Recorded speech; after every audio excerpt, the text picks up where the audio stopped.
आता आमच्याही संपर्कामध्ये भारतीय जनता पक्षाचे 100पेक्षा अधिक नगरसेवक आहेत. त्यांच्याही अंतर्गत प्रचंड वाद आहे की कोणी जर इनिशिएटिव्ह घेतलं की दुसरा गट तयारच आहे आम्हाला मदत करायला. नाही, असं आहे की आता काँग्रेस पक्षाचा उमेदवार अद्याप ठरलेला नाही आणि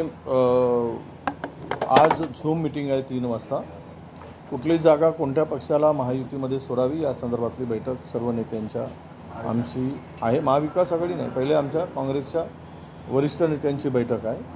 त्यामध्ये हा निर्णय होईल की कुठली जागा कुणाला सोडायची. राहिला विषय आता हा निवडणुका म्हणजे उत्सव झालेला आहे. आता आमच्याही संपर्कामध्ये भारतीय जनता पक्षाचे 100पेक्षा अधिक नगरसेवक आहेत. त्यांच्याही अंतर्गत प्रचंड वाद आहे की कोणी जर इनिशिएटिव्ह घेतलं की दुसरा गट तयारच आहे आम्हाला मदत करायला. परंतु आम्ही त्या भानगडीत पडत नाही.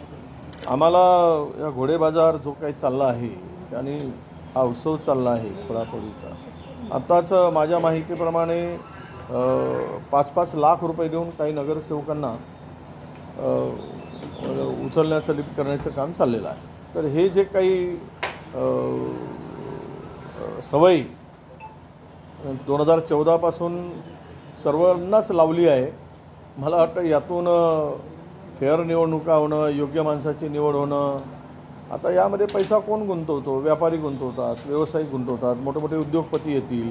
म्हणजे राजकारण आणि समाजसेवा ही आता जी काही प्रामाणिक केली जाते ती आता राजकारणाच्या बरोबर आणि आता तर ते सर्व उद्योगपतींच्या हातात जाईल. त्याला समाजाशी काही देणं घेणं असणार नाही.